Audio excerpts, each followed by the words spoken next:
C'était un panel avec des responsables des ministères des transports, transports maritimes, d'un État membre et d'autres partenaires méditerranéens, des ports et des instituts de formation.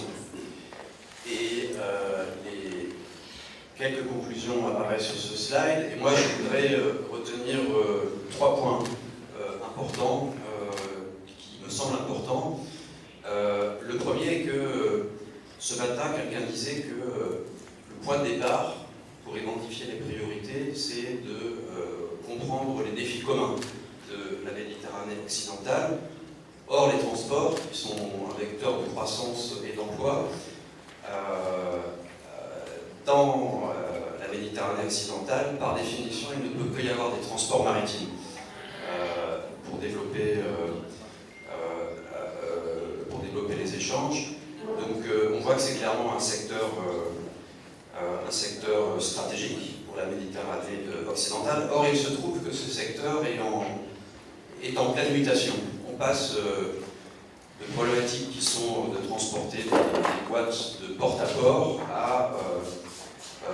au problème d'organiser des réseaux logistiques porte à porte, multimodaux, et qui de plus doivent prendre en compte le défi du développement durable. Dans le domaine du shipping, sont adoptées progressivement des normes mondiales de plus en plus strictes sur le soufre. Bientôt, en tout cas, le côté européen l'espère, en matière de gaz à effet de serre. Et tous ces développements imposent des nouvelles façons de travailler, des nouvelles technologies et des nouveaux métiers. Un grand besoin de nouveaux métiers et donc de formation. Ça, c'était mon premier point. Le second point est qu'il existe déjà un nombre considérable de coopérations en Méditerranée occidentale, coopérations animées par l'industrie ou les ports eux-mêmes. On a eu le témoignage d'un réseau, d'une association de ports qui se développe et qui a l'ambition de créer une association méditerranéenne des ports. Or, les ports sont un allié très important pour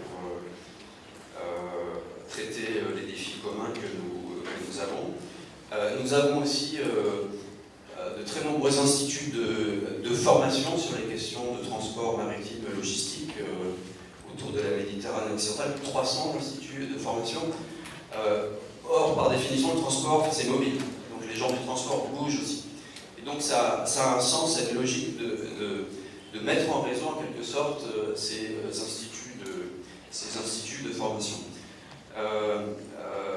Les coopérations existent déjà aussi dans le cadre du réseau transeuropéen qui permet de soutenir des projets communs que nous appelons des autoroutes de la mer entre l'Union européenne et l'autre rive de la Méditerranée.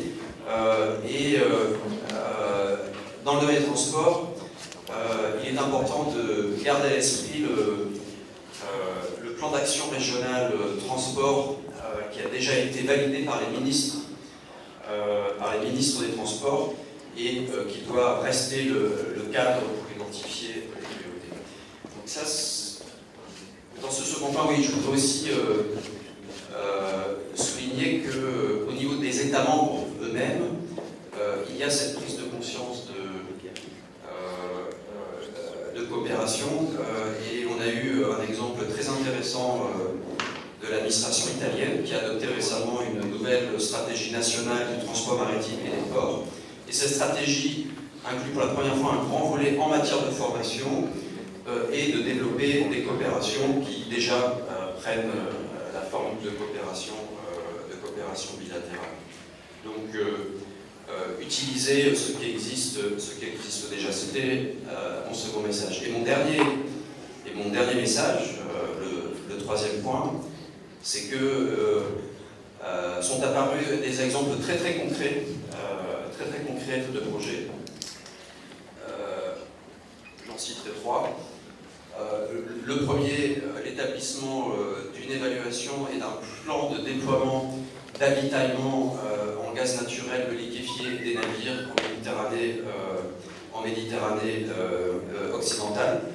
Le gaz naturel liquéfié est le carburant du futur pour le transport maritime qui est indispensable pour réduire les émissions de ce mode de transport.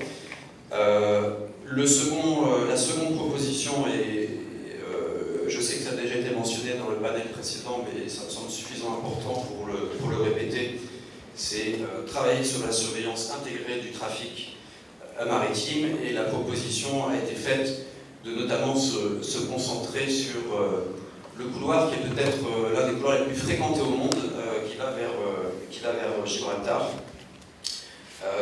Et enfin, troisième action concrète de mise en réseau des instituts de formation existants sur les questions des nouvelles technologies du transport, la logistique et les stratégies de transport.